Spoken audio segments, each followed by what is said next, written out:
High news के programme health से संबंधित सब्जेक्ट पर हम बात करते हैं डॉक्टर सोहेल सिद्दीकी जी, जो भोपाल के आयुष विंग इंदिरा गांधी हॉस्पिटल परिसर में मेडिकल ऑफिसर हैं। आज हम बात करते हैं फंगल इन्फेक्शन की, जो एक जर्नल बीमारी है। तो डॉक्टर साहब बताएंगे क्या ट्रीटमेंट है उनका। इस न्यूज़ को देखने के बाद आप घर बैठे भी ट्रीटमेंट ले सकते हैं डॉक्टर साहब से। तो डॉक्टर साहब पहले तो बहुत बहुत शुक्रिया, धन्यवाद जो आपने टाइम निकाला इतने व्यस्त समय में। धन्यवाद। हम चर्चा करते हैं फंगल इन्फेक्शन को। ये एक जर्नल आम बीमारी हो गई है लोगों के। बाजार में जो ट्रीटमेंट लोग लेते हैं, जनरली मेडिकल पर जाते हैं, कोई ऑइंटमेंट ले लेते हैं, कॉस्बेट जी ये वो फलाने नाम के आते हैं। इससे उनका कुछ समय के लिए तो जो इन्फेक्शन होता है वो दब जाता है, उसके बाद वापस से डबल होकर निकलता है। क्या रीज़न है इसके? अब इस ज़माने में आजकल बहुत ज़्यादा पोल्यूशन, बहुत ज़्यादा कॉस्मेटिक्स, इनके अपने साइड इफ़ेक्ट्स, जो अब फूड जोन में हम अगर जाएं तो जो लोग खाने में इस्तेमाल कर रहे हैं वो चीज़ें अपने आप में वो खुद कई पेस्टिसाइड से बन के निकल रहे हैं। बहुत ज़्यादा साफ़ सफाई का ध्यान ना रखना, असल इसकी वजह संक्रमण होता है। एक आदमी से दूसरे आदमी में ये बहुत आसानी से चली जाती है।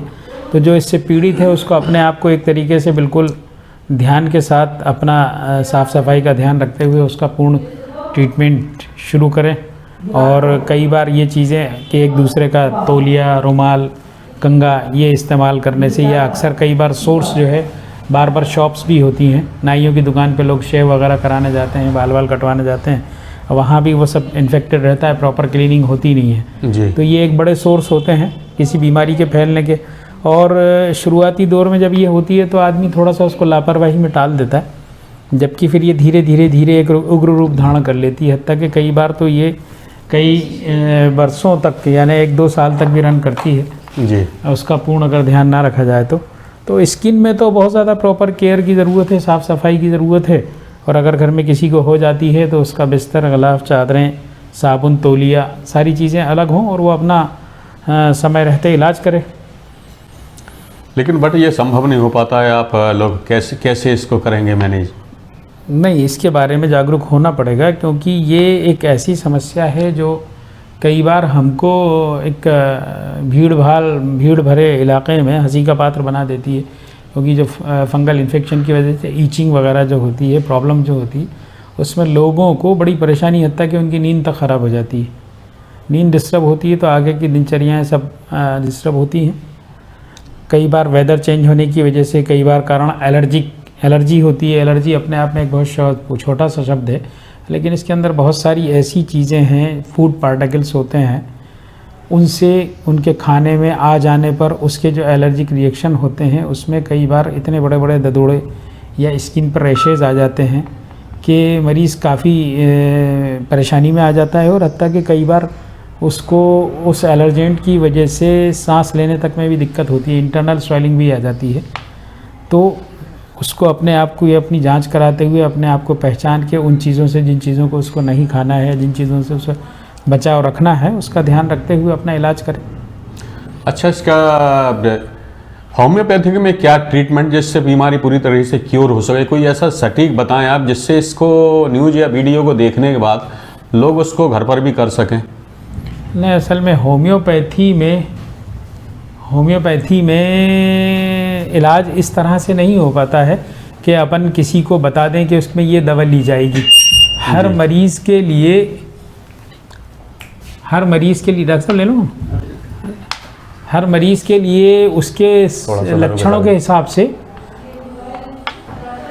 दवाइयाँ जो है अलग अलग होती हैं। साइन सिम्टम जैसे अलग होंगे, उसका बीमारी का, रोग के बढ़ने की जो लक्षण हैं कि किस समय घट रहा है, किस समय बढ़ रहा है, किस चीज़ से उसको आराम है, किस चीज़ से उसको तकलीफ़ बढ़ रही है, उन चीज़ों को ध्यान में रखते हुए और मरीज़ का स्वभाव जानते हुए, और एक पॉजिटिव फैक्टर होता है, यानी होने की वजह क्या रही है, आसपास चल क्या रहा है, उस टाइम पे पॉजिटिव ऑर्गेनिज्म क्या है, अगर हम पैथोलॉजिकली देखें हैं तो ये सारे लक्षणों को होम्योपैथी अनुसार देखने के बाद, सुनने के बाद जो सही दवा निकलती है, उसके इलाज से ये उस दवा को एक सही तरीके से इस्तेमाल करने पर उसका इलाज संभव है। उसके लिए होम्योपैथी में हम कोई पेटेंट नहीं होता। होम्योपैथी के लिए तो होम्योपैथ के पास जाकर ही अपना पूर्ण हाल बताते हुए सही संपर्क करके उसका इलाज सही तरीके से लेंगे तो लाभ होगा। पेटेंट बाज़ार में बहुत सारे आते हैं, लेकिन वो आपको टेम्परेरी रिलीफ तो दे सकते हैं, लेकिन आपकी समस्याओं को पूर्ण रूपेण समाधान नहीं कर सकते।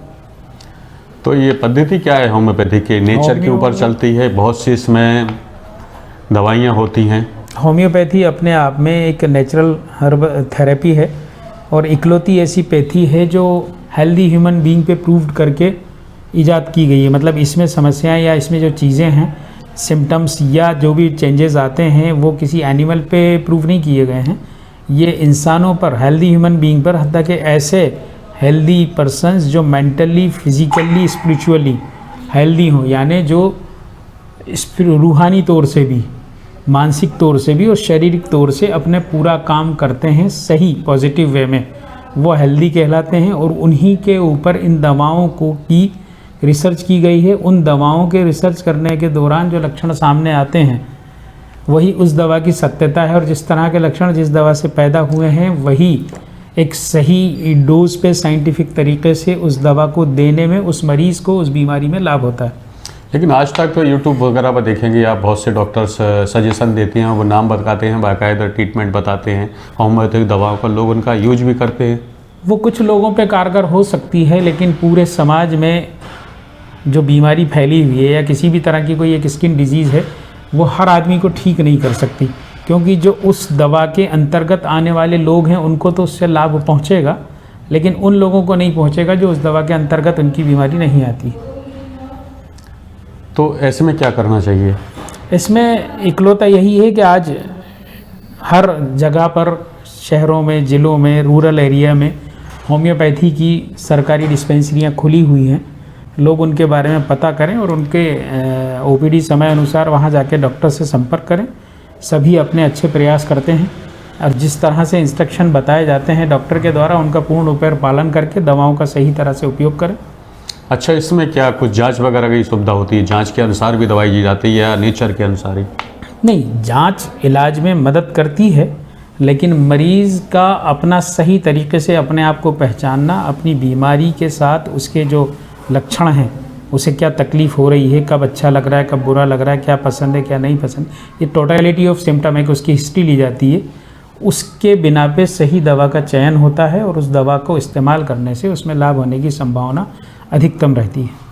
अच्छा, होम्योपैथी हजारों दवाएं हैं जी, तो उनमें किस प्रकार सेलेक्ट करते हैं आप? उसमें क्योंकि हर आदमी पर्टिकुलर अपने आप में इंडिविजुअल होता है। आप हो, आपकी पसंद नापसंद अलग होगी, आपके खान पान की रुचि अलग होगी, आपका स्वभाव अलग होगा, आप किस चीज़ के लिए ज़्यादा सेंसिटिव हो, गर्मी आपको ज़्यादा बर्दाश्त नहीं है या सर्दी बर्दाश्त नहीं है, इन सारी चीज़ों से और बीमारियों के अनुरूप हम उसमें स्क्रीनिंग करते हैं कि ये आप किस ग्रुप में, आपकी मेडिसिन किस ग्रुप में से आपके लिए सेलेक्ट करनी है। तो वो मरीज़ का स्वभाव जानना ज़रूरी होता है, उससे हम अधिकतर सही जगह पर पहुंच जाते हैं कि हम किन दवाइयों में से उनका चयन करना है। फिर बीमारी अनुसार या लक्षण अनुसार या जो भी रीज़न बनता है, डिजीज़ किस तरह की है, उसके एतबार से देखकर उसकी सही दवा का चुनाव कर उसका इलाज किया जाता है। अच्छा, कई दफ़े लोग ऐसे देख दे इसी हम वहाँ वीडियो देखने के बाद उससे मेडिसिन ले ली, इससे कि उसके कोई साइड इफ़ेक्ट होते हैं क्या इसके? देखिए, अगर आप एक लंबे समय तक दवाइयों का अगर आप उपयोग करते हैं, तो चूँकि होम्योपैथी अपने आप में एक प्रूव्ड साइंस है और उसके जो प्रिंसिपल्स हैं, समान से समान की चिकित्सा, अब अगर वो दवा आपके उपयोग की नहीं है और एक लंबे समय तक आप उसको उपयोग करते हैं, तो फिर उस दवा के अपने साइन सिम्टम आगे जाके वो आपके शरीर में दिखा सकती है, जो कि टेम्परेरी होंगे। तो बिना डॉक्टर की एडवाइस के इन दवाओं का एक लंबे समय तक उपचार करना समझदारी नहीं है। नहीं, लेकिन कहा तो यह कहा जाता है कि होम्योपैथी के जो मेडिसिन है उसके कोई साइड इफ़ेक्ट नहीं। होम्योपैथी के साइड इफ़ेक्ट नहीं हैं, ये होम्योपैथी के ही इफ़ेक्ट हैं। जो दवा हम ले रहे हैं, ये उसकी सत्यता है कि अगर आप बिला ज़रूरत उसको एक लंबे समय तक इस्तेमाल करोगे, तो वो दवा जिन लक्षणों को ठीक करने के लिए बनी है, उन्हीं लक्षणों को आपके शरीर में सामयिक तौर पे पैदा कर सकती है, उन्हीं लक्षणों बड़ा ग्रो कर सकती है। जी, एग्रावेशन बढ़ा सकती है। एग्रावेशन तो नहीं कहेंगे, जो दवा अपन ने दी है एक तरीके से वही सिम्टम पैदा कर देगी, तो वो एग्रावेशन नहीं है। आप बिला ज़रूरत एक दवा का इस्तेमाल कर रहे हो तो उसके अपने इफ़ेक्ट हैं। कहने का मतलब ये है कि बिना किसी डॉक्टर के सलाह के, इंस्ट्रक्शन की कोई दवा नहीं लेनी चाहिए। हाँ, होम्योपैथी दवाइयाँ अपने आप में सेफ़ हैं, लेकिन उसका चुनाव या उसका सिलेक्शन बहुत एक आसान नहीं होता। आम आदमी उसको अपनी मर्ज़ी से ना ले, ये ज़्यादा बेहतर है। और मध्य प्रदेश शासन ने, गवर्नमेंट ने हर तरफ पूरे मध्य प्रदेश में इस तरह की डिस्पेंसरीज़ की स्थापना की हुई है। वहाँ डॉक्टर्स हैं, स्टाफ है, और भोपाल में तो ख़ास तौर से चिकित्सालय है, होम्योपैथी चिकित्सा महाविद्यालय भी है, डिस्पेंसरीज़ हैं, आयुष विंग्स हैं, लोग संपर्क कर सकते हैं। और सरकार की योजना है ये वैद्य आपके द्वार, तो इसमें आप जब जाते हैं, अपने आप को इनरोल करते हैं, आयुष क्योर ऐप जो है इसके अंदर सारी सुविधाएं हैं। आप उसमें जब ढूंढेंगे तो वहाँ पर काफ़ी काबिल लोग जो MD स्नातकोत्तर हैं होम्योपैथी में, वो आपको ऑनलाइन वीडियो कॉल करने पर फ्री आपको कंसल्टेशन देते हैं जी। उसमें फ़ीस नहीं लगती है। वो सभी वही चिकित्सक हैं जो मध्य प्रदेश की डिस्पेंसरीज़ में, महाविद्यालयों में पदस्थ हैं, और वैद्य आपके द्वार योजना के तहत इन सब के नाम उसमें आयुष क्योर ऐप जो है उसके अंदर डले हुए हैं। जब आप उनसे सलाह लेना चाहेंगे तो वो आपको उस ऐप के अंदर मिलेंगे। आप अपनी समस्याएं बताएं और ऑनलाइन वो आपको ट्रीटमेंट बताएंगे। क्या मैसेज देना चाहेंगे हाई न्यूज़ के दर्शकों को?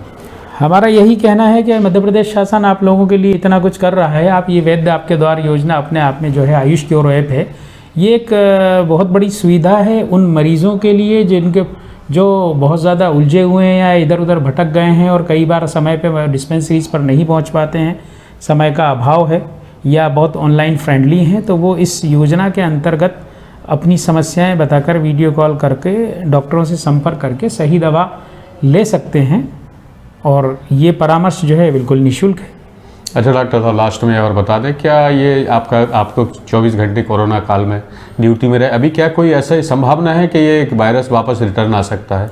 देखिए, मौसम सर्दी का है, बीच बीच में अगर हम एहतियात नहीं करते हैं तो हमें कोल्ड के ये इफ़ेक्ट आते हैं, लेकिन अभी फ़िलहाल ऐसा छुटपुट ही सुनने में आ रहा है, लेकिन बहुत ज़्यादा अभी इस तरह से चीज़ें गंभीरता के साथ सामने नज़र नहीं आई हैं।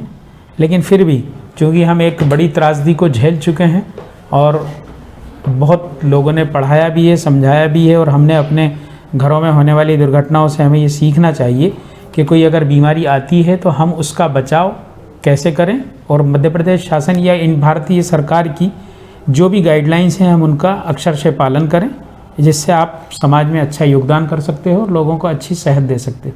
ठीक है डॉक्टर साहब, बहुत बहुत धन्यवाद। ये थे डॉक्टर सोहेल सिद्दीकी साहब।